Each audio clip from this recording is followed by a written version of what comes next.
저는 박승하라고 하고요. 직장은 제가 포스코를 다녔고요. 33년을 근무하고 2022년 5월 말에 퇴직을 했습니다. 포스코 다닐 때는 참 많은 부서에서 일을 하게 됐는데요. 지역으로 보면 처음에 전라남도에 있는 강양제철소, 포항제철소, 서울사무소, 일본 오사카에 있는 주재원 생활을 또 하게 되었고요.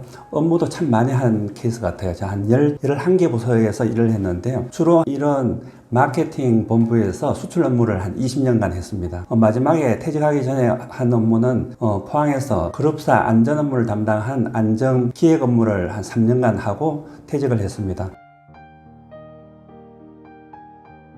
제가 좀 성진이 좀 잘 안 된 편이었는데 50이 넘어섰을 때부터 참 힘들더라고요. 왜냐하면 동료들은 막 승진을 계속하고 있고 후배들도 같이 직급이 저하고 비슷해지거나 위로 올라가는 사람들이 있어서 참 하루하루가 괴롭더라고요. 정말 월급만 안 줬으면 진작에 그만뒀을 걸 이런 생각이 드는데, 그래도 좀 약간 부정적인 측면도 있다고 하지만 제가 근무한 포스코가 지금 생각해 보면 가치 있는 일을 하는 회사로서 참 탄탄한 회사였다 이런 생각이 듭니다. 아유, 죽겠죠. 저는 사실은 승진보다도 제가 꼭 하고 싶은 일이 있었어요. 회사에 다닐 때 포스코에서 사내 벤처 제도가 있었어요. 그래서 이 부분 때문에 승진을 안 해도 어떻게 보면 잘 버티면서 33년을 근무했는 것 같아요. 만약에 그것마저 없었다고 하면 정말 힘들었고 30년 이상 근무했을까 하는 좀 생각이 드네요. 저는 퇴직 준비로 회사에서 사내 벤처 제도를 이용해 가지고 2000년부터 2019년까지 한 20년 동안 진짜 줄기차게 사내 벤처로 제안해서 포스코 내에서 물류회사를 만들어서 독립하겠다라고 이 부분에 강점을 두고 참 오래 집요하게 준비를 했습니다.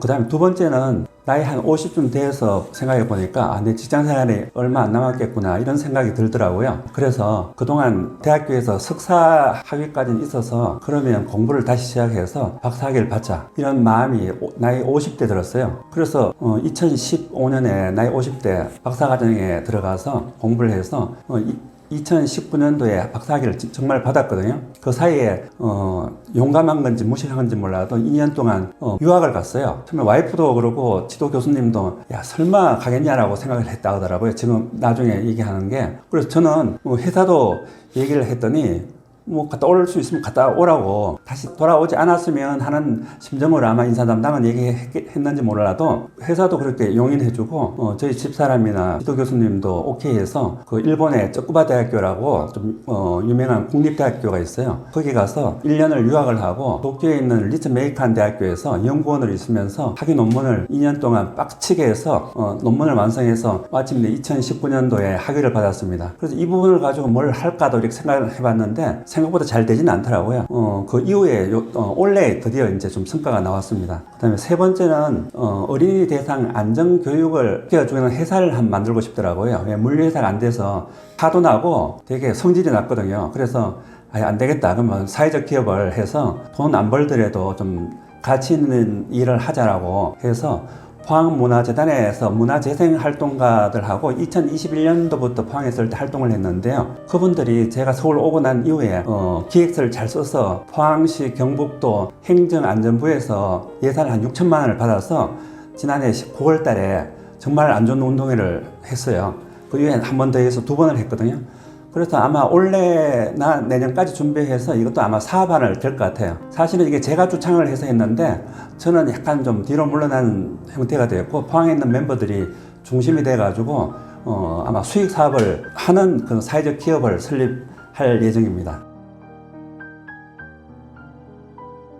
그 나이가 50에 다시 박사학위를 받는다는 게 무슨 의미가 있을까 좀 이런 생각도 많았고요. 주위에 있는 사람도 그 나이에 시작해가지고 한 빨라야 4년이고 한 6년 만에 받아서 뭘 하려고 하느냐. 아마 미국 같은 데서는 박사학위를 받으면 죽고 나면 비석에다가 닥터라고 써준다고 해서 그것 때문에 한다는 사람도 있는데 한국에서는 그것도 아닌데 그런 좀 약간 비아냥거리는 얘기들도 하더라고요. 그리고 저는 하여튼 박사학위를 받으면 뭔가 길이 열릴 거라고 생각을 하고 했었는데 사실은 막상 나와 보니까 강의를 좀 달라고 했더니 그 모교에 야, 나이 많아가지고 무슨 강의를 하느냐 좀 사실은 그런 얘기를 하더라고요. 그리고 보니까 대부분 뭐 30대, 40대 애들이 하는데 뭐 내일 모레면 60인데 어떻게 강의 달라고 그렇게 조를 수가 없겠더라고요. 그래서 다른 거는 뭐 컨설팅 회사 가서 뭐 한다 그런 얘기도 많이 하는데 그런 부분도 그런 학위도 있는 것 같은데 저는 문학 박사이긴 하지만 실제 논문은 약간 정책학을 했어요. 원자력 안전 정책을. 그래서 지금 마침 정부가 바뀌어가지고 친원전으로 바뀌어서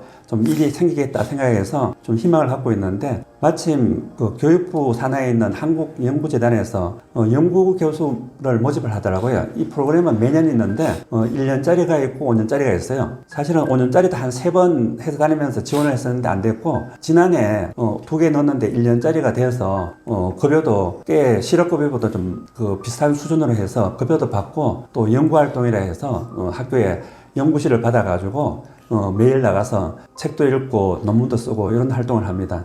그래서 만약에 박사학위를 받는다고 생각하면 뭐 좋은 학교 이런 거 따지지 말고 그냥 빨리 받을 수 있는 연구교수를 찾고 그 학교에 가서 학위를 받고 그걸 살려서 주로 컨설팅을 많이 하더라고요. 뭐 예를 들면 안전이든 그다음에 경영 지도든 이런 컨설팅 쪽으로 나가서 일자리를 찾으면 있을 수도 있겠다는 이런 생각은 합니다. 저는 하는 게 좋다고 생각해요. 우리 아들도 있는데 가능하면 회사 다니면서 하라고 얘기를 하고 있는데 저는 퇴직하고 나서 하는 거는 상당히 마음의 부담이 된다고 봤어요. 생각이 들더라고요. 왜냐하면 금전적인 것도 그렇고 시간도 그렇고 또 학교에 가면 또 어린 학생들이 보면 저 사람 어떻게 보면 시간 때우려고 왔다 이런 약간 그런 시각도 있을 뿐더러 본인이 자격지심으로 그렇게 생각을 할 수 있는 것 같더라고요. 그래서 만약에 한다고 하면 가능하면 재직 중에 하고 퇴직했던 분들 같으면 진짜 그 학교나 수준을 낮춰가지고 그런 데서 받기를 권해드립니다. 또 자녀분이 있다고 하면 회사 다니면서 박사까지도 할 수 있는 그런 시스템으로 바뀐 것 같더라고요. 제가 다닐 때만 해도 주말이나 야간이 없었는데 지금은 어떤 대학원 박사과정도 주말반도 생겼어요. 그래서 자기가 마음만 먹으면 충분히 할 수 있는 그런 여건이 되어 있는 것 같습니다.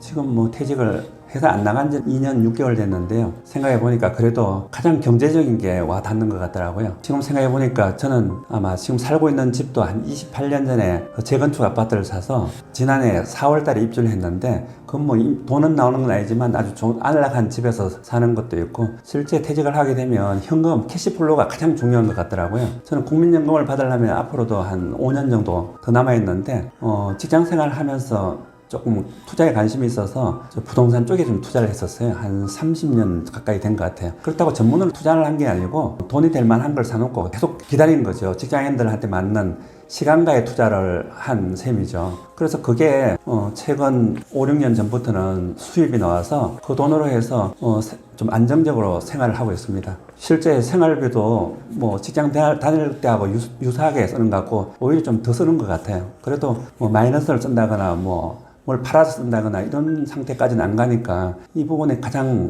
잘했다는 생각이 들고요.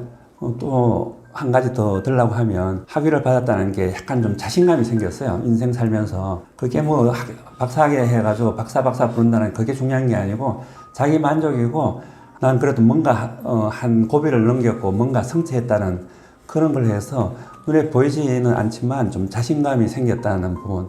특히 애들이나 가족들한테도 약간은 좀 뭐라고 하나 참 자랑거리 같은 그런 부분에 대해서 잘 했다는 생각입니다. 당장 제 본인을 생각하면 저는 회사 다닐 때는 사실은 술을 먹어도 뭐 얻어먹는 것도 있고 접대도 받고 또 회사에서 그 팀비나 뭐 이런 게 있잖아요. 그걸로 해서 예를 들어 3번 먹으면 2번 정도는 그런 돈으로 먹고 그 돈은 잘 안 쓰잖아요. 직장 다니다 보면 특히 직급이 높거나 오래 근무한 사람일수록 쫀쫀해집니다. 진짜 뭐 몇백원 뭐 몇천원 가지고도 그냥 싸우기도 하고 그 돈 가지고 쓰느냐 안 쓰느냐, 뭐 커피 한 잔 사는 거 가지고도 되게 좀 치사하지만 저를 포함해서 주위 있는 사람들도 많이 그러더라고요. 그런데 이제 직장을 안 나가고 급여가 없으니까 사실은 커피 한 잔을 먹어도 제 돈, 어디 버스를 한번 타고 가는 것도 뭐 제 돈, 모든 걸 내 돈을 써야 되기 때문에 아마 제 개인적으로 보면 직장 다닐 때에 비해서 아마 한 3, 4배 정도는 더 쓰는 것 같아요. 제 용돈이, 생활비가. 그리고 저만 쓰는 게 아니고 이제 그 살림을 하려고 하면 와이프도 써야 되고 애도 써야 되고 그 두 사람은 쓰는 게 크게 바뀌지는 않더라도 제가 좀 압박을 받음으로 해가지고 아무래도 생활비를 좀 줄여라, 좀 아니면 다른 소득을 좀 내라, 좀 압력을 넣잖아요. 그러면서 약간은 좀 분위기가 어색하거나 와이프가 가끔은 가서 지금 이 나이에 내가 나가서 돈을 벌란 말이야 막 이런 얘기를 해가지고 잠깐 언쟁이 아니면 좀 싫은 얘기를 가끔가다 할 때도 있어요. 그래서 생활비 많이 든다고 하는 거는 제 본인한테 생활비가 좀 많이 드는 것 같아요. 어려움 많죠. 사실은 어제도 있었던 얘기인데 제 휴대폰으로 문자가 찍 날라왔더라고요. 과거에 직장 생활을 할 때 한 7, 8년 전에 마지막으로 본 분인데 제가 생각했을 때는 2년 전에도 그런 게 와서 그때는 제가 포항에 있어가지고 초기금만 전달을 했었는데요. 그래서 이번에는 첫 딸이라고 하더라고요. 그 당시에 난 첫 딸인 줄 알았더니 둘째 딸이 먼저 하고 이번엔 첫 딸인가 봐요. 그래서 결혼식이 2월 달에 있으니 좀 참석해서 자리를 빛내달라고 와서 참 고민이 되더라고요. 7년 정도 안 봤으면 앞으로 볼 가능성이 있을까요? 사실은 좀 정리를 하고 그래서 답변을 못했어요. 아직 오늘까지도. 그래서 제가 생각해서는 한 3년 정도 연락이 없거나 안 만난 사람 같으면 축의금이든 부의금 같은 거는 문자나 카톡으로 이렇게 보내는 건 좀 실례라고 생각이 들더라고요. 뭐 대놔놓고 얘기는 뭐하지만 보내는 사람이 그냥 다 뿌리는 것 같아요.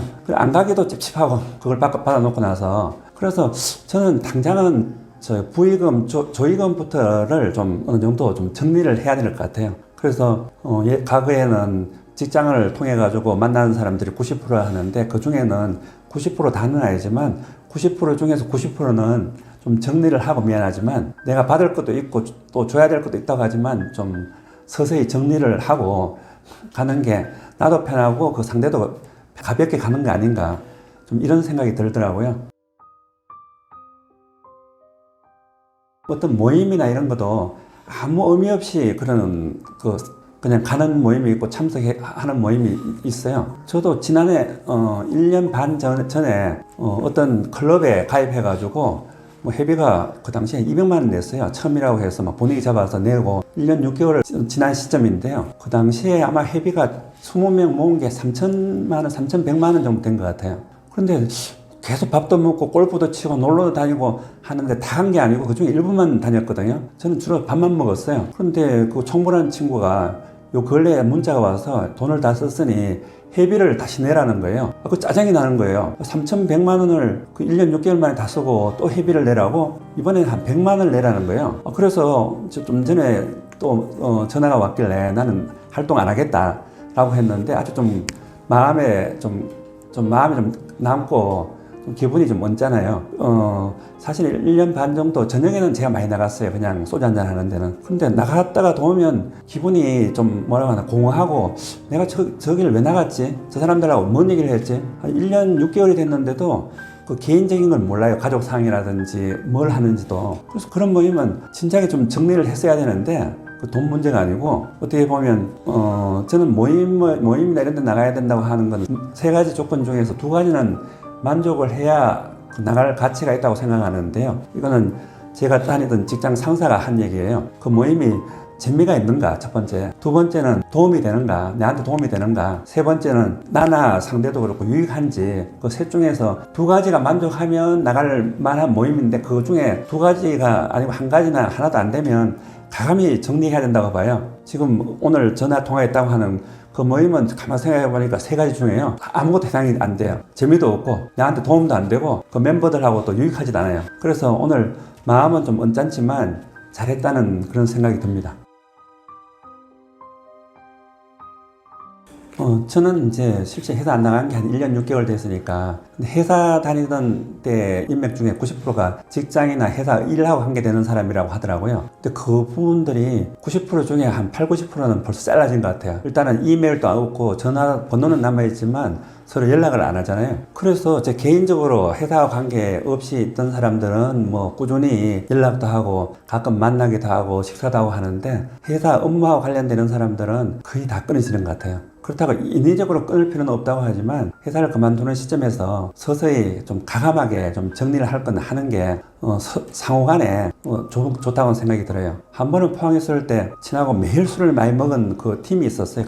같은 팀에서. 그 당시 대리도 그렇고 술을 무지 좋아했고, 다른 멤버도 저하고 동갑인 사람이 세 사람이 있어서 참 친했거든요. 그래서 한 6개월쯤 지나가지고 전화를 했더니 좀 냉랭하더라고요. 그래서 충분히 이해를 했고, 난 가능하면 전화를 안 한다고 생각했는데, 그래도 뭐 6개월밖에 안 됐으니 한번 만나서 소주 한잔 하자 이런 생각이 있는데, 그리고 난 뒤에 한 번 했는데 두 번은 제 쪽에서는 연락을 하고 싶지가 않더라고요. 이런 것 봐서는 아마 상대도 그랬고, 제가 직장 다닐 때도 먼저 퇴직한 선배가 전화가 오면 한 번은 어떻게 보면 그냥 만나거나 뭐 밥도 먹는데, 두세 번 오면 좀 전화 안 해줬으면, 아니면 또 다른 핑계 대고 다음에 하자고 한다거나, 그렇게 되면 자연스럽게 연락이 안 오고 정리가 되더라고요. 그래서 직장 다닐 때 그 인맥은 회사를 그만두는 순간 저는 가능하면 한 6개월 아니면 바로 그냥 좀 대부분 정리를 하는 게, 거꾸로 회사 내에 있는 사람들이 연락 오는 것은 대응을 해도 좋은데,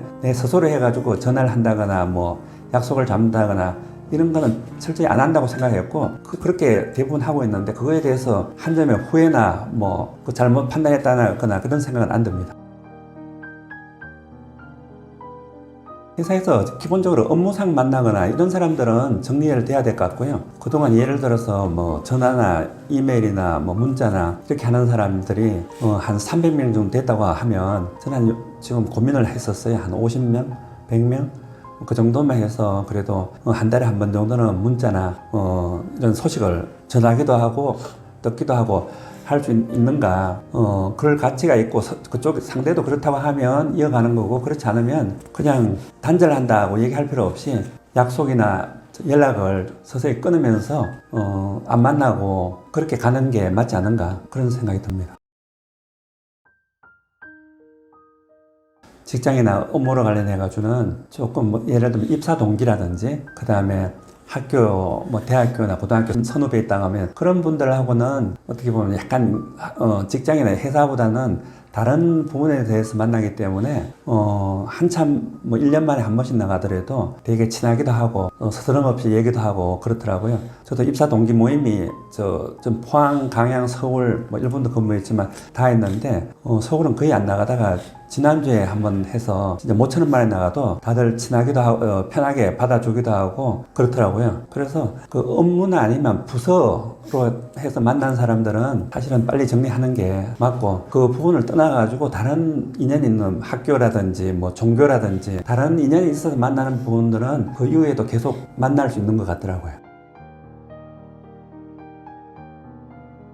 퇴직 마지막 날은 보통 퇴직하기 전에 한 일주일 정도는 휴가를 내기 때문에 이제 휴가를 받는 기간이죠, 그죠? 그 부분을 생각하면 저는 정년퇴직이 아니고 약간 명예퇴직을 했어요. 4년을 앞두고. 그래서 뭐 행사라든지 이런 게 없었어요. 그래서 되게 좀 서운하죠. 왜냐하면 32년, 33년을 근무했는데 그 전에 재직 기념회를 주더라고요. 그래서 식사 한번 간단하게 한 게 그게 다였는 것 같아요. 그게 우리 회사를 보면 정년퇴직 같으면 회사 차원에서 이렇게 행사도 하고 대대적으로 하는데, 대부분은 명예퇴직이나 대졸 사무직 같은 경우에는 뭐 1명, 2명씩 빠져나가기 때문에 표시도 안 날 뿐더러 그런 행사 같은 게 없는 것 같아요. 그 당시에 이제 그 조직에 있는 장이나 동료들이 어떤 사람을 만나냐에 따라 가지고 조금은 좀 행사나 좀 기분 좋게 해주는 사람도 있고, 그렇지 않는 사람들 같은 경우에는 보통 퇴직 전에 휴가를 받아가지고 그냥 일주일 쉬면서 자연스럽게 그냥 나가는 그런 경우가 많더라고요. 그래서 참 퇴직하는 시점에 보면 직장 생활이라는 게 허무한 게, 저 신분증 하나 딱 반납하면 제 것도 없고 가져올 것도 없어요. 그래서 그 이상 뭐 미련을 갖는다거나 뭐 아쉽다거나 이렇게 생각할 필요는 전혀 없는 것 같아요.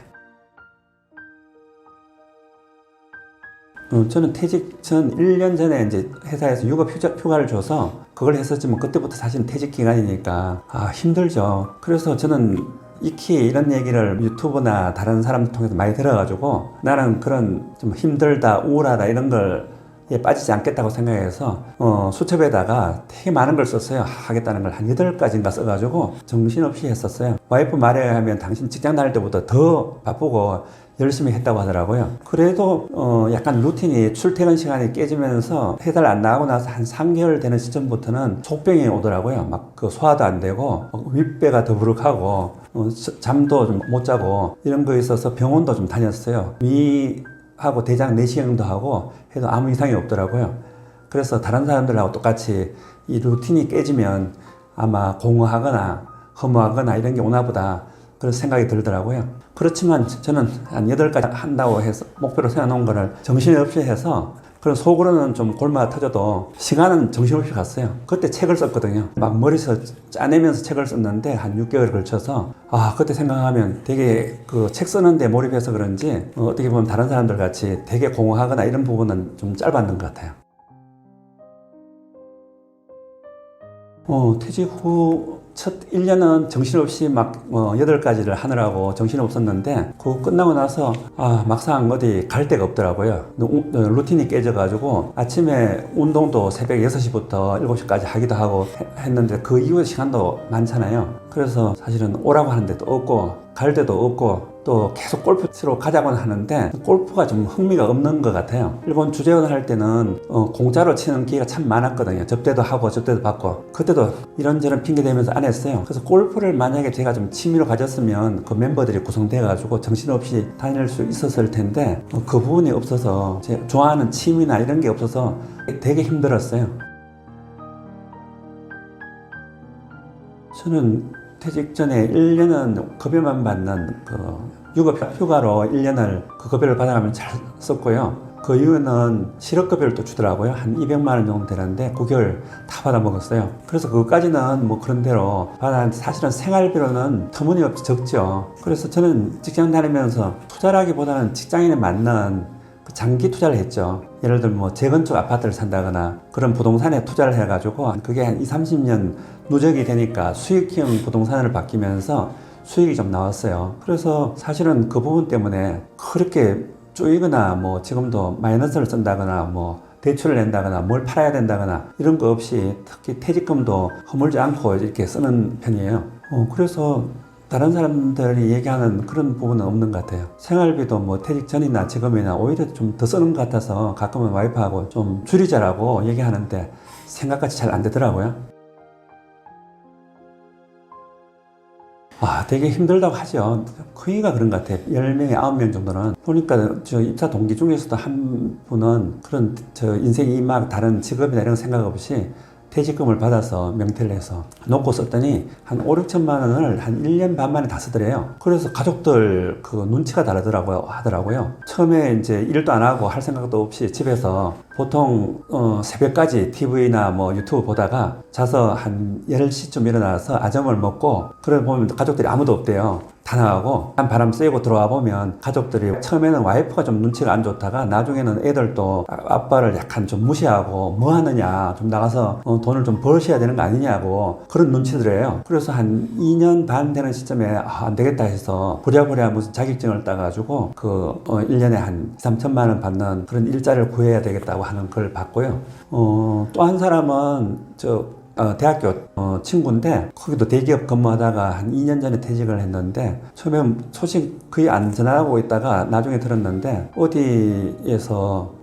구로 쪽에서인가 어디 카페를 인수를 해가지고 와이프하고 둘이 하는데 돈이 좀 들었나 봐요. 퇴직금 거의 다 박았나 봐요. 그래서 아침 7시부터 저녁 11시까지 두 사람이 하는데 미치겠다더라고요. 그러면서 절대 하지 말라고. 그 친구도 과거에 그랬거든요. 사업하면 안 된다고. 본인이 하더라고요. 왜 하게 됐냐고 했더니 한 1년 반 놀아보니까 미치겠더라는 거예요. 뭐 하는 것도 없고 주위에 있는 사람들 만날 때마다 뭐 하냐고 묻고 그래서 그게 한 1년 반 2년 되는 시점에 안 되겠다 싶어서 와이프하고 퇴직금을 가지고 투자해서 열심히 벌자고 했는데 막상 해보니 이게 그런 노가다가 없다는 거예요. 아침 9시부터 11시까지 두 사람 중에 한 명, 대부분 2명이 있어야 되는데 직장생활 할 때보다 더 힘들다는 거예요. 그리고 수입이라는 게 자기 임금비 정도 밖에 안 되지 밖에서 생각하는 것 같이 안 된다는 거예요. 지금 되게 후회를 하는데 다시 넘기지도 못한다는 거예요. 그래서 계속 돌려야 된다 이런 생각을 하더라고요.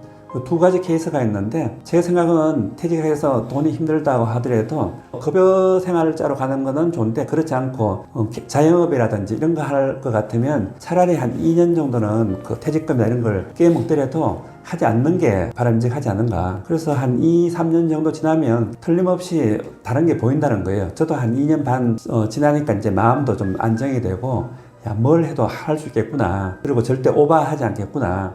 이런 생각이 들더라고요. 그 퇴직을 하고 나서 그런 시간이 한 2, 3년 시간이 꼭 필요하고 그 시간을 갖고 새로운 걸 시작하는 게 실패 확률도 줄이고 예를 들면 사기도 안 당하고 안정적으로 갈 수 있는 길이 아닌가 하는 생각입니다.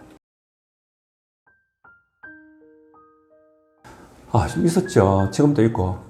생활비 가지고 와이프가 저 직장 다닐 때만 해도 막 정신없이 저도 바쁘고 나 챙겨주랴 애들 챙겨주랴 바빠서 그러는데 지금은 와이프도 애들도 좀 컸고 저도 시간이 많잖아요. 뭐 제가 특별하게 해달라는 것도 없고 해서 그런지 힘들어 하더라고요. 집에 있는 시간을 줄이기 위해서 저는 가급적이면 아침에 나가요. 지금은 학교를 나가든 운동을 나가는데 그래도 가끔 좀 늦게 나가거나 그럴 때 되면 와이프가 좀 눈치를 보는 것 같아요. 그리고 자기는 오늘 뭐 약속이 있으니까 몇 시에 갔다 몇 시에 오겠다 얘기하는데 그 얘기를 저한테 왜 하는지 모르겠어요. 그래서 나한테 얘기할 필요 없이 당신 일을 보라고 해도 그래서 은근히 저 남편이라고 하는 사람이 있으니 밥도 챙겨줘야 되고 이렇게 해야 된다는 의무감 같은 게 있는 것 같아요. 그래서 그 부분이나 아니면 생활비도 좀 더 썼으면 하는데 무슨 소리냐고 내가 지금 급여를 안 받는데 저는 가끔 가다가 와이프는 이제 사회생활을 좀 해봤으면 하는 얘기를 해요. 사회생활이라는 게 뭐 봉사를 하든 자선단체가 일을 하든 이런 것 포함해서 하는데 와이프는 그 얘기만 나오면 되게 화를 내요. 지금 와서 나한테 무슨 돈을 벌라는 거냐고. 나는 사실은 그 뜻보다는 나도 시간도 많고 하니까 당신도 나가서 세상과 소통도 하고 다른 사람들하고 같이 어울리면 그 시간도 잘 가고 여성 우울증 같은 것도 없어지고 갱년기도 없이 갈 수 있으니 그런 의미로 얘기하는데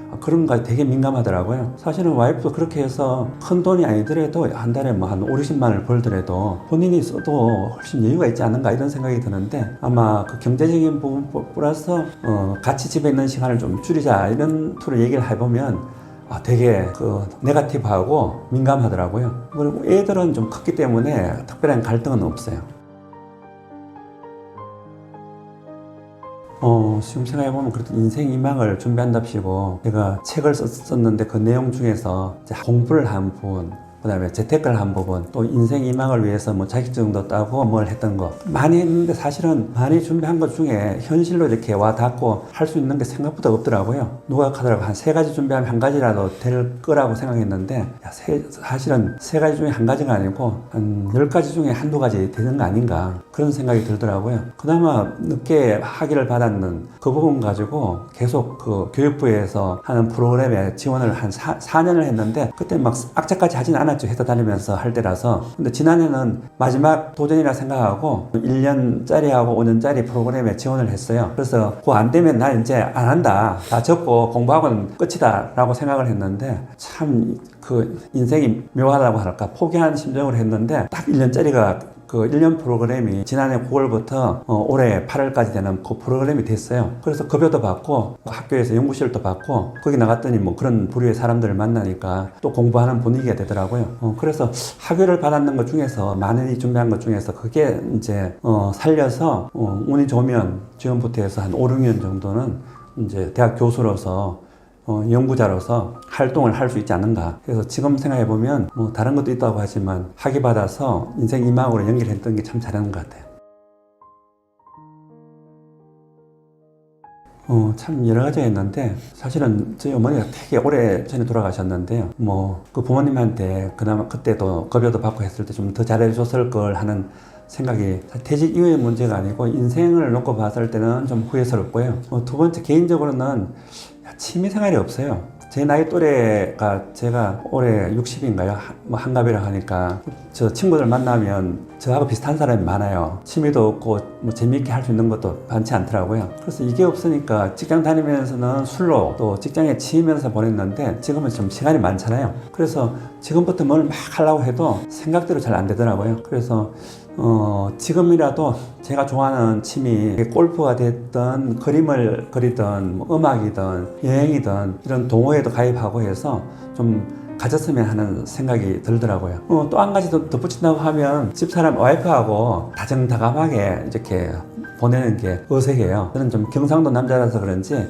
평소에도 그렇고 처음부터 그랬다고 하더라고요. 그렇더라도 지금도 어디 가다가 와이프가 손을 잡자고 하면 되게 어색해요. 그래서 이거는 직장을 다닐 때나 나와서는 사실은 금방 바뀌는 건 아니지만 그래도 좀 노력을 해야 된다고 생각이 듭니다. 특히 공부도 하고 노력을 해서 좀 어색하지만 그런 기회를 만들어야 지금부터 가장 많은 시간을 보낼 수 있는 사람이 와이프잖아요. 그래서 그것도 그냥 되겠지 아니고 조금은 좀 공부도 하고 연구를 하고 해서 좀 스스로 좀 적극성을 띄어야 되겠다는 생각이 들더라고요.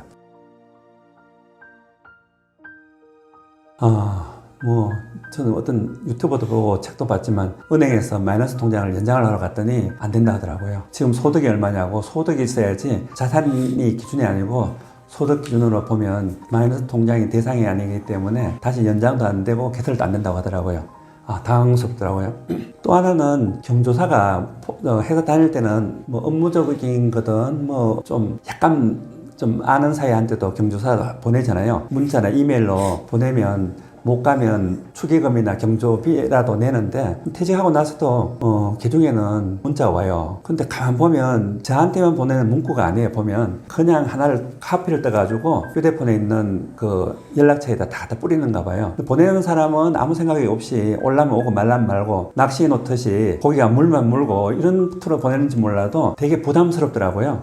얼마 전에도 받았지만 결혼을 한다고 한 7년 동안 연락도 없이 만나지도 않은 사람이 또 와서 축의금을 보내라고 하는 건지 참석해달라고 하는 건지 조금 더 며칠을 고민해보고 판단하려고 하는데 이런 경조사 연락이 왔을 때 축의금을 계속 적긴 해도 요새 10만 원이잖아요. 이걸 계속 해야 되는가? 내가 받기 위해서 문제가 아니고 이제 수입이 좀 많이 줄었잖아요. 그리고 지금부터 이제 인간관계도 계속 줄어가면 줄어가지 늘어가지 않잖아요. 그래서 이런 부분이 좀 당황스럽더라고요. 저부터도 앞으로 이제 결혼식을 애들 한다고 하면 적은 결혼식에서 양가에서 50명씩 해가지고 딱 100명만 초청해서 하자라고 할 생각이 좀 확고해요. 그 다음에 조사도 돌아가셨을 때도 진짜 계속 연락을 하고 앞으로 또 연락을 하면서 지낼 사람만 추려가지고 그분들한테만 연락도 하고 그 사람들한테만 저도 갔으면 하는 그런 생각을 하고 있습니다.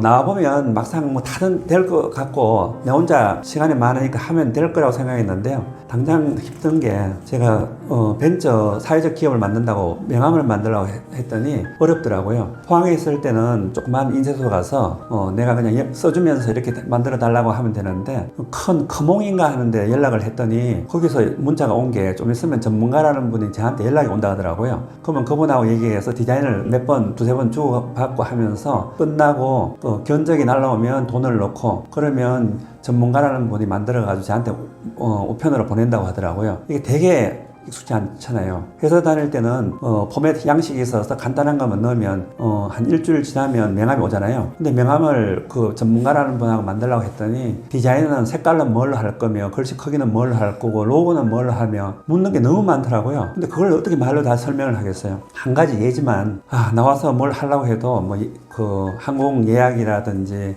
여행사 예약을 한다거나 이게 뜻대로 잘 안 되더라고요. 또 PC를 쓰다가 뭔가 에러가 나면 회사에서는 헬프센터에서 다 해줬잖아요. 집에서는 아무도 안 해줘요. 저희 와이프도 몰라요. 우리 애도 몰라요. 그러면 하다가 그냥 포기하는 거 아니면 킹코스라고 하는 밖에 돈 주고 가서 프린트하는 게 저 같으면 해요. 그래서 생각보다 퇴직하고 나면 혼자서 할 수 있는 게 없더라 그런 생각입니다. 또 한 가지는 회사 다니면 속마음은 어떤지 몰라도 팀원도 있고 업무와 관계되는 사람도 있고 후배도 있고 상사도 있잖아요. 그래서 인사도 하고 차도 한잔 마시잖아요. 집에서 보면 누가 차를 마시겠습니까? 그죠?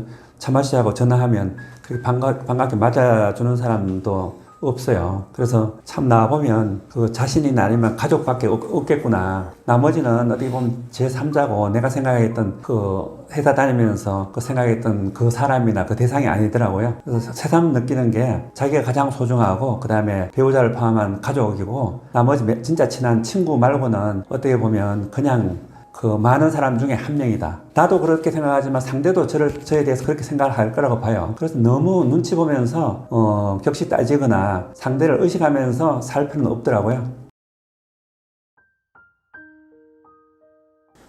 퇴직을 앞둔 사람이라는 거는 회사에서 뭐 신입사원도 있겠고 50이 넘은 사람들 아니면 뭐 1, 2년 안에 퇴직할 사람이 있겠지만 저는 뭐 신입사원들 같으면 처음부터 재정적인 거, 재테크를 해서 직장인에 맞는 긴 기간을 두고 지금부터 해야 된다고 봐요. 얘가 보면 연금은 이런 거는 반강제로 되니까 뭐 문제가 없겠지만 개인연금도 처음부터 들어서 한 3, 40년 하면 꽤 큰 돈이 되더라고요. 그 다음에 저는 참 강조하고 싶은 게 저는 일찍이 눈이 떠서 그런지 내가 살 집, 뭐 투자 개념도 있다고 하지만 살 집은 반드시 가져야 된다고 봐요. 어떤 정치인들은 필요 없다, 뭐 임대도 문제가 없다 이런 얘기도 하지만 그거는 진짜 무책임한 얘기라고 봐요. 자기가 살 집을 당장이 아니더라도 10년, 20년을 두고라도 꼭 살 집은 최우선적으로 만들 그런 플랜을 갖고 준비를 해야 된다고 봐요. 그 다음에 좀 여력이 있으면 주식같이 금융투자나 그 다음에 부동산에 임대투자를 하는 거지. 첫 번째는 집을 꼭 최우선적으로 만들어야 되고 또 정부도 회사 내에서도 그렇지만 정책도 개인이 직장생활을 하면서 집을 만드는 걸 도와주기 위해서 금융이나 세금이나 집중되어 있잖아요. 그런 걸 잘 이용해서 그걸 타고 가야 된다고 보고, 그 다음에 50대가 되고 이제 퇴직이 얼마 안 남은 사람들 같으면 사실은 지금 뭐 어떻게 하겠다는 게 사실 쉽지는 않은 것 같아요. 그렇지만 어떤 분은 제 주위에도 집은 계속 내려갈 거기 때문에 안 산다고 이렇게 생각하는 사람이 있는데 그거 뻥이에요. 그리고 지금 또 그런 친구가 있는데 아주 바보가 된 거죠. 그 사이에 뭐 집값은 폭등했잖아요, 요 근래. 그래서 집값이 오르든 내리든 관계없이 자기가 살 집은 50대든 내년에 퇴직을 하는 사람은 또 집은 사야 된다고 봐요. 그게 나중에 가면 퇴직금으로 연계가 되잖아요. 주택연금을 가입하면 죽을 때까지 부부가 거기서 돈이 나올 수 있는 그 캐시플로우가 되기 때문에 반드시 자기가 주택은 사야 된다고 봐요. 그 다음에 뭐 금융적인 것도 돈을 빨리 늘리기 위해서 주식을 한다거나 펀드를 한다거나 뭐 한다고 하는데 저도 한 5, 6년 전부터 하는데 사실은 펀드 물렸어요.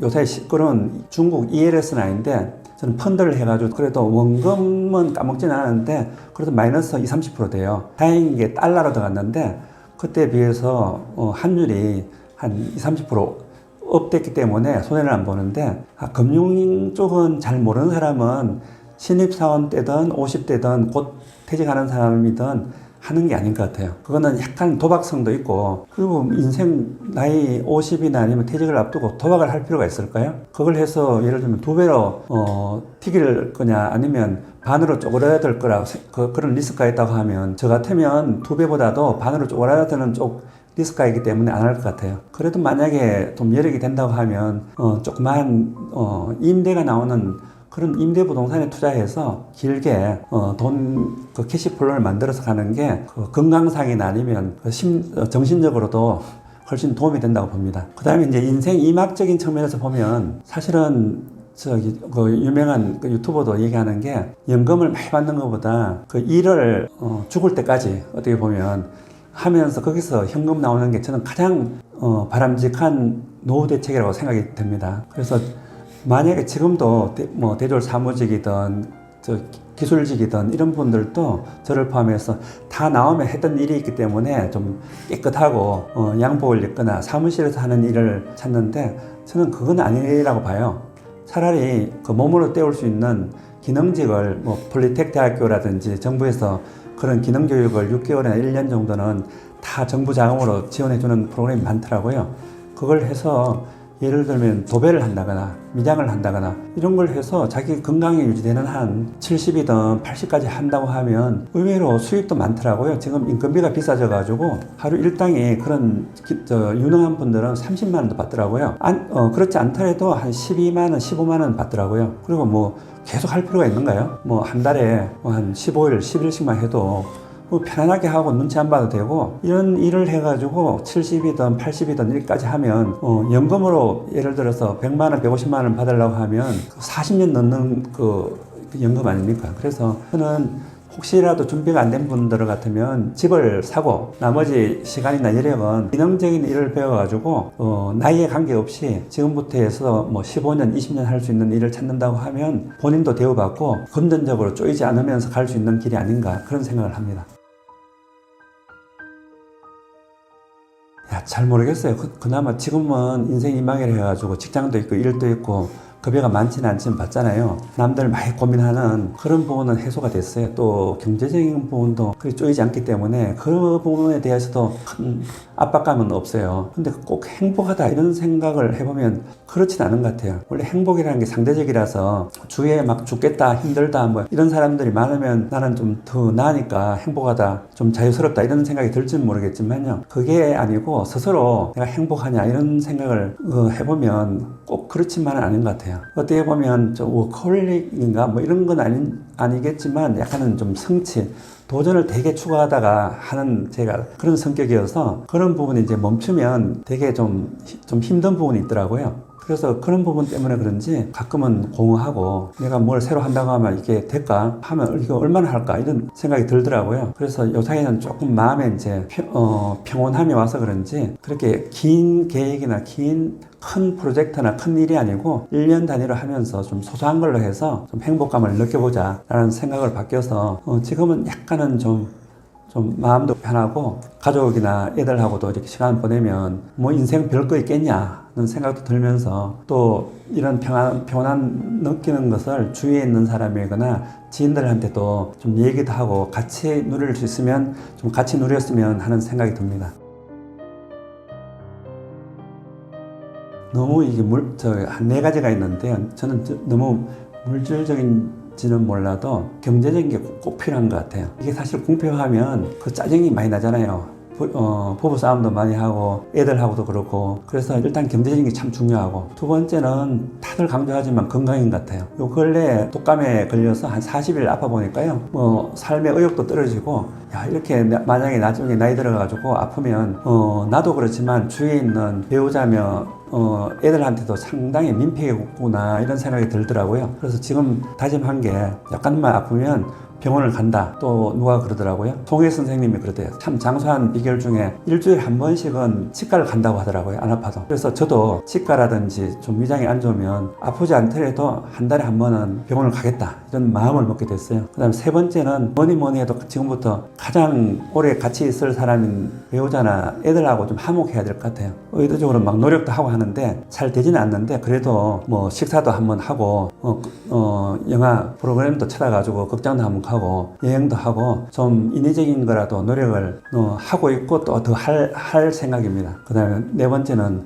취미생활이 없어서 참 재미가 없어요. 와이프도 가끔 저한테 그래요. 재미가 없대요. 할 수 있는 게 제가 생각해도 제 스스로도 재미가 없어요. 뭘 도전하고 뭐 한다고 하는 게 사실은 좀 젊고 직장 다닐 때 얘기지 지금 시간도 많고 이제 60대를 바라보고 있는 사람이 계속 도전한다, 뭐 돈을 추구한다, 권력을 추구한다. 약간은 보면 좀 추잡기도 하고 좀 그런 것 같아요. 지금은 어떻게 보면 지금은 많이 인풋했던 그 부분을 약간 아웃풋하면서 주위 사람들한테 베풀거나 이렇게 내놔야 될 때가 아닌가. 또 젊은 사람들하고 모임이 있으면 돈은 많이 쓰고 말은 최대한 줄여야 그 모임에 나갈 수 있다고 하더라고요. 그 반대로 하면 연락도 안 오고 서서히 그냥 그 이지매를 당한다고 하더라고요. 그래서 재밌는 사람이 되고 좀 스스로 그렇기 위해서 좀 취미생활을 해야 되겠다는 생각이 듭니다. 건강관리해서 사실은 숨쉬기 운동하고 직장 다닐 때 스트레스는 술로 풀고 이랬었는데요. 이게 직장 퇴직하고 나서는 막 속병도 생기고 해서 남들이 좋다고 하고 해서 일찍 3, 4년 전부터 생각했던 국선도를 했어요. 그래서 지난해 11월까지 딱 1년을 해봤는데요.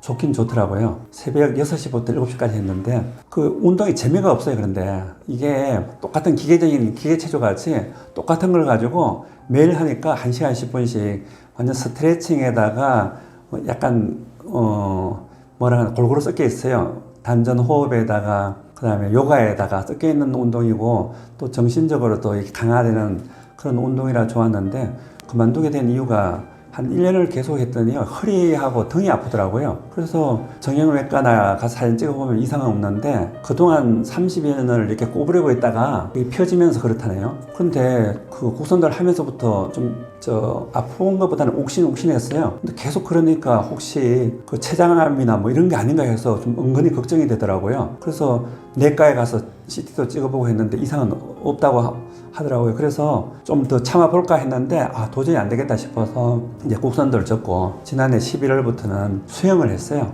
수영도 옛날에 직장 다닐 때 했던 게 있어서 어느 정도 해서 그 강습반에 들어가서 하고 있는데 일주일에 3번씩 하고 강습이 없는 날은 혼자서 한 40-50분 하는데 되게 만족스럽습니다. 앞으로 시간이 닿으면 더 하고 사실은 곡선도 다시 한번 도전해보고 싶은 생각이 듭니다. 직장생활을 하면서 투자하면 뭐 주식이나 펀드 이런 생각도 하잖아요. 또 아니면 부동산 하는데 사실은 직장생활을 정상적으로 하면서 투자한다는 게 참 어렵습니다. 저는 금융투자는 안 해봤고 퇴직하고 나서 했는데 그게 물려가지고 지금도 고통스럽지는 않지만 시간이 가면서 회복되리라 생각하고 있어요. 부동산 투자는 해봤는데 뭐 주로 집이죠. 가격 사실 20-30년 전에는 되게 쌌잖아요. 그때 지금에 비하면 그죠? 해놔놓고 사고 팔고 한 게 아니고 그냥 두는 거였어요. 어떻게 보면 투자를 잘한 게 아니고 운이 좋았는 거죠. 그래서 그게 한 20-30년 지나가지고 뻥튀기도 되고 실적도 좋고 그 중에 일부는 수익성 부동산은 이제 돈이 나오잖아요. 현금 캐시플로우가 나오니까 재밌더라고요. 근데 그거는 변치 않다고 봐요. 지금은 되게 높다고 하지만 또 경기란 게 오르내리고 하잖아요. 부동산 가격도 그럴 것 같아요. 저도 지금도 많이 조정을 받았다고 하지만 더 받을 수도 있을 것 같아요. 경제 위기라는 게 뭐 온다고 하고 오고 간다고 하고 가는 게 아니잖아요. 그래서 그 준비가 된 사람 한 20-30년을 놓고 보면 틀림없이 이런 기회가 올 것 같아요. 그래서 그런 투자를 하라. 금융이든 부동산이든 그런 투자를 하면 절대 손해볼 일은 없다. 남들 죽는다 하고 아우성 나고 할 때 차분히 준비된 사람은 그때 그저 죽는 거죠. 그래서 올라갈 때까지 10년, 20년 기다리다 보면 그게 목돈이 되고 큰 돈이 되는 것 같아요. 또 취업 부분도 저는 박사학위 받았다고 하지만 지금 생각해 보면 되게 타이트하게 했다고 하지만 8년, 9년 만에 성과가 나오는 거잖아요. 박사과정 들어가서부터 연구 교수가 된 게 2015년 했던 게 2024년에 됐으니 8, 9년이 오는 것 같아요. 그래서 단기간 사업도 그렇지만 1, 2년 준비해서 하면 실패 확률도 많고 또 세상이 만만치 않아요. 짧게 뭐 1, 2년, 2, 3년 해가지고 나가서 보면 그 세계는 정글이잖아요. 몇 번 망하고 다시 일어서고 그런 사람들이 버티고 있다고요. 학교도 마찬가지입니다. 뭐 학위를 받았다고 강사든 자리 달라고 하면 어떻게 보면 20, 30대부터 해가지고 강사로 해가지고 그 젊은 친구들이 많잖아요. 그런 사람들한테 우선적으로 일을 줘야지 저같이 직장생활 시큰해서 월급 다 받고 학위 띡 받아가지고 나와서 하자고 뭐 달라고 하면 그게 되겠습니까? 그래서 사업이든 다른 일이든 한다고 하면 좀 체계적으로 계획을 세워서 길게 봐서는 10년, 최소한 한 7년 정도는 준비를 해야 그 세계에 나가서 명함이라도 내밀 수 있다고 생각이 듭니다. 그 다음에 또 사업을 한다고 하는 사람은 저도 직장 다니면서 한 20년간 회사 내에서 사업을 하려고 하기도 하고 나와서 막 급하게 막 하려고 했는데 잘 안 되더라고요. 그게 한 2년 반 지난 시점에서는 사업 안 하기 참 잘한 거 라고 생각이 돼요. 만약 했으면 망했을 것 같아요. 그죠? 사업을 하면 일단 사무실도 얻어야 되고 사업 계획서도 만들어야 되고 또 혼자 하는 게 아니면 사람도 뽑아야 되고 보세요. 그럼 가만 생각해보면 사무실 얻으면 임대료 나가고 관리비 나가고 사람을 뽑으면 급여도 나가야 되고 4대 보험도 챙겨줘야 되고 그 사람도 관리도 해줘야 되잖아요. 그걸 제가 할 수 있겠어요? 어느 순간에 막막하더라고요. 아무것도 할 수 있는 게 없어요. 그동안 제가 그냥 받다가 모든 걸 해야 되는 입장이 되면 힘들더라고요. 그래서 퇴직을 하거나 한 이후에 사업을 한다고 하면 그건 좀 적고 남들이 잘하는 데 가서 밥상에다가 젓가락 하나 얹어놔 놓고 그 끼워서 같이 가면서 급여를 받든지 그렇게 해서 한 3년 5년 지나가지고 잘 된다 싶으면 거기서 독립을 하든 아니면 그 몸담았던 회사가 혹시 똑같은 걸 하나 만든다고 하면 그때 그걸 받아서 하는 게 가장 그 현명한 사업의 길이 아닌가 하는 생각입니다. 지금 얘기하려고 하는 걸 약간 실천을 하는 제 경험에서 말씀드리면요. 재정적인 부분에서는 집을 만든다는데 목표를 똑같아요. 내 집을 마련한다는 거예요. 왜냐하면 연금은 국민연금, 퇴직연금은 회사에서 자동으로 들어주는 부분이잖아요. 그래서 집을 어떻게 하면 빨리 내 집을 만들 수 있을 건지 가질 수 있는지에다가 목표를 둬서 시드머니를 1억을 어떻게 해서 빨리 만들까? 제가 생각해서는 지금 뭐 집값이 올랐다고 해도 자기 돈으로 한 1억, 1억 5천을 만들면 집을 충분히 마련할 수 있을 것 같아요. 왜냐하면 자기 돈 1억, 1억 5천에다가 회사에서도 요새는 좀 큰 기업에서는 대출을 해줘요. 담보 없이. 그 다음에 정부에서도 처음 마련하는 사람에 대해서는 금리나 금액도 꽤 해주더라고요. 그렇게 해서 분양을 받거나 기존에 있는 주택을 살 수 있다고 봐요. 그래서 천천히 그 대출이 있으면 대출금을 갚아 나가면 빠른 시간 내에 만들 수 있을 것 같아요. 그게 한 5년 내에서 7년 안에 그 다음에 간과하기 쉽지만 애들 교육을 큰 가외가 아니고 부모가 집에서 솔선수범하면 꼭 고가의 가외가 아니더라도 충분히 애들도 좋은 교육이나 좋은 학교도 갈 수 있다고 봐요. 애들 교육에 좀 투자를 할 것 같아요. 그 다음에는 정신없지만 건강도 평소에 꾸준히 할 수 있는 자기가 좋아하는 부분이 있다고 하면 그 부분도 처음부터 30년을 두고 하면 그게 거의 준프로로 갈 수 있다는 생각이 들어요. 건강관리 플러스 취미생활. 취미생활도 퇴직한 이후를 생각할 건 아니지만 가능하면 취미생활로 계속 하다가 인생 이망의 때 그게 소득이나 아니면 그 인생 이망의 직업으로서도 갈 수 있는 취미 같으면 더할 나위 없이 좋을 것 같아요. 그래서 딱 프레임으로 짠다고 하면 살 집을 만드는 거, 그 다음에 연금은 회사나 정부에서 강제를 해주는 그걸로 충분히 커버된다. 그 다음에 자녀 교육이라든지 건강, 취미생활로 해서 그 인생 한 30년을 하다가 퇴직을 한다고 해도 그렇게 흔들림 없이 노후를 평범한 수준으로 보내는데 무리하지 않을 거라는 생각이 듭니다. 신입사원보다는 한 50대 넘어서 정년을 앞두거나 아니면 명퇴를 해서 한 3년 이내에 퇴직을 하는 사람 같으면 막 지금 막 뭘 한다고 해도 잘 안 되더라고요. 제 경험에 보면 사실은 마음만 급하고 직장 일도 안 되고 집에 가면 막 짜증도 나고 스트레스만 많이 받잖아요. 그래서 그렇게 당할 필요 없이 만약에 모아놓은 돈이 없거나 연금으로 부족하다고 하면 직업을 갖는 일거리를 찾는 게 저는 현명하다고 봐요. 자기가 하던 일을 연장하면 좋은데 사실은 그렇게 연장해서 할 일이 잘 없어요. 자기가 다니는 회사에서 취업해도 보통 1년 단위로 계약을 하기 때문에 길면 1, 2년이기 때문에 그냥 임시 방편인 것 같아요. 그거 말고 정부 프로그램이나 아니면 자기가 노력해서 폴리텍 대학이나 직업학교에 가서 기능을 배우는 게 어떨까. 기능을 6개월 한 1년 배우면 현장에 투입할 수 있는 게 많더라고요. 간단한 예로 보면 도배, 그 다음에 미장, 그 다음에 벽돌공 이런 거 있잖아요. 또 뚫어 하는 있잖아요. 그 하수구 떠는 거. 이게 사실은 되게 고급 기술이에요. 아무나 할 수 있는 것도 아니고 집에서 한번 불러보세요. 바빠서 빨리 오지도 않아요. 차라리 그게 현실적인 준비가 아닌가. 그런 일을 마련해서 느긋하게 한 2, 3년이면 충분히 할 수 있으니 해서 퇴직하고 나서 그거 잘하는 회사나 아니면 개인한테 밑에 들어가서 보조로 한 1, 2년 하면 충분히 기술을 습득할 수 있을 것 같아요. 그렇게 해서 건강이 허락하면 75세나 80세까지 충분히 현금 캐시플로우를 만들 수 있잖아요. 그러면 남 눈치 볼 필요 없어요. 눈치 볼 필요 없고 4대 보험 이런 거 걱정 안 해도 되고 연금 적게 나와도요. 그걸 충분히 커버할 수 있습니다. 사실은 제가 수입을 내는 임대하는 일 중에서 보면 그런 수리하는 분이 있어요. 75세, 78세인데도 또 잘 해요. 물이 샌다고 하면 금방 찾아내더라고요. 그런데 인건비가 한번 왔다 가면 30이에요. 30만 원. 방법이 있습니까? 그럼 제가 할 수 있는 것도 아니고 계속 의뢰하고 맡기잖아요. 그래서 난 그분 볼 때마다 저게 되게 현실적이구나.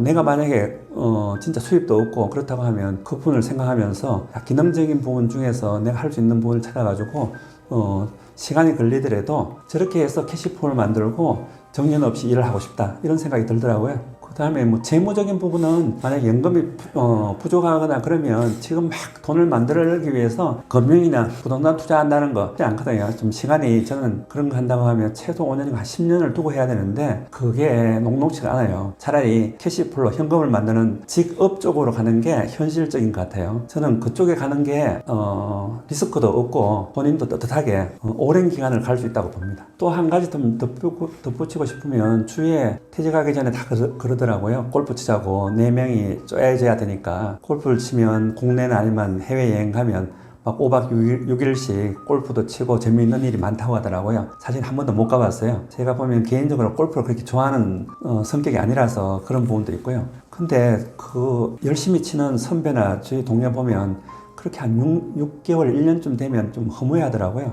매일 골프를 치는데 일주일에 4, 5일을 지방 같은 데는 골프 값이 싸서 가능한가 봐요. 그런데 자기가 뭐 하는지 모르겠대요. 골프 치고 술 마시고 골프 치고 술 마시고 뭐 돈이 따라줘서 그런 것도 있겠지만 사실은 그렇게 하면 골프비만 해도 한 달에 본인만 해도 한 4, 500만 원 든다 하더라고요. 근데 그게 받쳐주기도 쉽지 않을 거고 사람 살아가는 게 맨날 뭐 밥만 먹고 골프만 치고 살 수 없잖아요. 그래서 약간은 좀 의미도 있고 가치 있는 일을 하지 않으면 되게 허무할 것 같아요. 어느 순간에 또 그 멤버들이 중에서 아픈 사람도 있고 죽기도 할 거 아니에요. 그리고 본인도 나이도 먹고 할 거 아니에요. 그래서 저는 좀 뭐 사회적 기업이거나 아니면 봉사하거나 이런 데 가서 돈을 약간 받으면서 하면 좋고 그렇지 않으면 차라리 자기 돈을 좀 쓰면서 하는 일이 한두 가지가 있으면 참 의미가 있을 것 같아요. 그런 일이 쌓여서 한 10년, 20년 된다고 하면 거기에서도 커뮤니티도 형성될 뿐더러 자기도 본인도 내가 늙었거나 아니면 어느 순간에 좀 무기력하거나 죽을 거 아니에요. 그때 딱 생각해 보면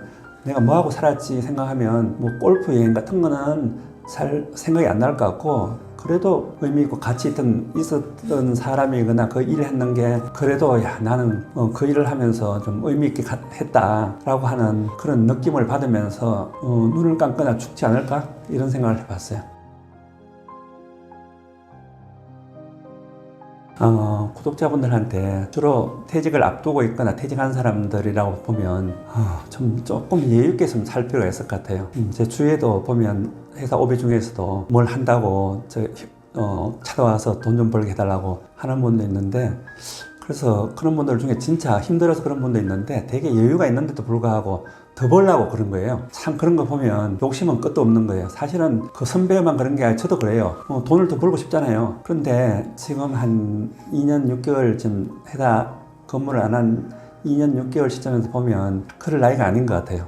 저는 잘 모를지 몰라도 가까이 있는 배우자나 친구들이 보면 이제 나이도 들었고 늙어가고 네가 욕심을 차리면 본인도 피곤하지만 주위에 있는 사람도 피곤하기도 하고 불안하다는 거예요. 그래서 인생 일망에서 막 열심히 뛰었든 안 뛰었든 이제 퇴직을 앞두거나 퇴직을 하고 나서는 좀 정신적인 거나 물질적인 거에서도 좀 여유를 가지면서 자기가 많지 않더라도 약간은 내주거나 아니면 베풀 수 있는 그런 여유를 가지면서 살아야 된다는 생각이 들더라고요. 그래서 회사 내에서 시달리던 승진, 돈, 권력, 그 다음에 유튜브 중에 정치를 많이 보잖아요. 저도 요새 많이 보는데 여기 너무 몰입하지 마시라. 그러니까 60대, 70대, 80대가 가장 많이 본다고 하더라고요. 그 중에는 유익한 부분도 보는데 그거 보시면서도 어떻게 보면 배우자하고 어떻게 보면 재미있게 살까 여행을 한다거나 맛있는 걸 만들어 먹거나 맛집을 간다거나 또 다른 친구들하고 좀 유익한 얘기를 한다거나 이런 부분에 대해서 좀 고민도 하고 그런 지식이나 정보를 나누는 건 많은데 좀 아까 말씀드렸던 그 욕심 관련되는 승진, 돈, 권력, 정치 너무 몰입하는 건 좀 아닌 것 같아요. 특히 좀 정치에 대해서 몰입하는데 하는 부분이 이제 퇴직한 분들 중에서 상당히 있다고 하는데 진짜 쓸데없는 짓 같아요. 정치인들 걱정해 줄 필요 없어요. 그 사람들 다 먹고 살만 하고요. 자기 노력해서 벌던 권력을 이용해서 벌던 다 먹고 살고 있고요. 내가 걱정 안 해줘도 잘 살고 그 사람들 나 아니면 이 보시는 분들 전혀 걱정 안 해요. 걔들 권력이나 돈만 되면 뭐든지 할 수 있는 사람이에요. 사실은 경제적인 부분이 중요하잖아요. 퇴직하고 나서는 특히 수입이 없으니까 혹시 잘 갖춰져 있는 분은 너무 떠들거나 제가 오늘 그런 자리인지 몰라도 자랑질 하지 말고요. 자랑질 하면 다른 사람들 진짜 짜증납니다. 나는 뭐 생활비를 얼마 쓰고 재산이 얼마라고 하는 거는 뻥일 가능성도 있고 그런 사람들은 사실은 속빈 강정 같아요. 갖춘 사람은 자랑하지 말고 혹시라도 좀 덜한 사람은 지금 막 서둘러서 급하게 뭘 하려고 하면 틀림없이 사기꾼 아니면 망해요. 그래서 가장 현실적인 거 단순 노동을 하는 그런 일자리가 가장 저는 좋다고 봐요. 그 일을 위해서 머리 안 쓰고 기농공 같죠. 그런 일자리를 찾으시든지 아니면 자유직업이면서 기능적인 걸 지금부터 한 1, 2년 준비해가지고 홀로 할 수 있거나 그 비슷한 일을 하는 사람들이 만나가지고 동업이나 협동조합 같은 걸 만들어가지고 꾸준히 평생 할 수 있는 그런 일을 하는 게 가장 리스크도 없고 본인도 편안하게 그 노후를 살아갈 수 있는 길이라고 생각이 됩니다.